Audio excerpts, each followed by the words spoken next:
एक क्लिकमा यस्तो थम्बनेलहरु कसरी हो त बनाउने। So hello guys what is up welcome back to my ready to so आजको भिडियोमा तपाईहरुलाई स्वागत छ। तपाईले मिनी बोलेको राम्रो लाग्छ भने रिले फलो गरी च्यानल सब्स्क्राइब गर्नु नबिर्सनु होला। तपाईहरु भन्नुहुन्छ ल गाइज कति मासु खान्छ कति खान्छ अबदेखि गाइज नो मासु वानली हरियो साग। यो ब्लगमा म तपाईलाई देखाउन गइरहेको छु म मेरो मिनीहरु कसरी एडिट गर्छु भनेर। बेसिक भोइस ओभर र मिनी ब्लगका क्लिपहरुलाई एड गर्नु तथा हटाउनको लागि चाहिँ म युज गर्छु इन्स्टा टाइप भोइस ओभर कसरी गर्छु म तपाईलाई सानो टाइममा देखाउँछु।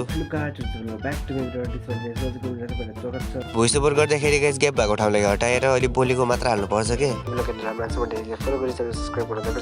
थम्बनेल बनाउनको लागि PNG हरु डाउनलोड गर्ने पर्ने हुन्छ। मेरोमा चाहिँ गाइज मानिसको फोटोहरु भन्दा चाहिँ यस्तो फोटोहरु छ यार। सो यति PNG हरु डाउनलोड गर्नु पर्ने हुन्छ के। यसको ब्याकग्राउन्ड रिमुभ गर्नको लागि चाहिँ फोटो रुम युज गर्न सक्नुहुन्छ तपाईहरु पनि। क्यापकटमा आएर साउन्ड इफेक्ट र ब्याकग्राउन्ड र साउन्ड एड गर्नु होला अनि त्यसपछि गाइज त्यबाट एक्सपोर्ट गर्नु होला भिडियो चाहिँ। मलाई चाहिँ क्यापकटको प्रो भर्जन भएको हुनाले गाइज मलाई चाहिँ खासै प्रो प्रब्लमहरु आउँदैन। जसले चाहिँ क्यापकटको प्रो भर्जन छैन तपाईहरु DM गर्नु होला म तपाईहरुलाई भन्छु कसरी डाउनलोड गर्नुपर्छ भनेर। एकदमै फ्रीमा आके डाउनलोड गर्नु। मैले यति खोजे त्यति खोजे चाहिँ गाइज यो प्रो भर्जन बल्ल तल्ल पाथे के म तपाईहरुलाई जे भन्छु कसरी डाउनलोड गर्नुपर्छ भनेर। बस आइडीलाई फलो गरी च्यानल सब्स्क्राइब गर्न नबिर्सनुलाई म फेरि भन्न चाहन्छु। फलो नगरे भने मिल्दैन है फेरि। त्यबाट गाइस सबै गरिसकेपछि थम्बनेलको लागि चाहिँ यसरी बनाउनु पर्छ। मैले चाहिँ अघि बनाएको भएर गाइस मैले डिलिट गरेर ब्याक गरिराखेँ के सबै फेरि यस्तो यस्तो गर्नुपर्छ भनेर मात्रै हरि सिकाइराको। तपाईले हेर्नु भएको छैन भने गाइस गएर हेर्दिनु अहिले टिमी ब्लग एकदमै दामी छ। अनि गाइस यो थम्बनेलहरु पनि बनाइसकेर मलाई चाहिँ अस्मिता छेत्रीले फलो गर्नु भएको रहेछ। थ्यांक यू फलो गर्नको लागि। तपाईहरु पनि गाइस यसरी गएर इन्स्टाग्राममा फलो गर्नु होला त। भिडियोलाई लाइक गर्न पनि नबिर्सनु होला नि फेरि। अब चाहिँ एलआरमा गएर कलर ग्रेडिङहरु गर्नुपर्छ। कलर ग्रेडिङ गर्दाखेरि चाहिँ एकदमै थम्बनेल अनुसारको कलर ग्रेडिङ गर्नु होला। यस्तो दामी देखिन्छ नि गाइस बब्बाल हो। थम्बनेललाई बनाइसकेपछि गाइस आउनु होला क्यापकटमा आएर कभरमा क्लिक गर्नु होला। कभरमा क्लिक गरिसकेपछि ट्याप टु चेन्जमा क्लिक गर्नु होला। थम्बनेललाई सेभ गरेर अनि भिडियोलाई गर्नु होला एक्सपोर्ट एन्ड बाइ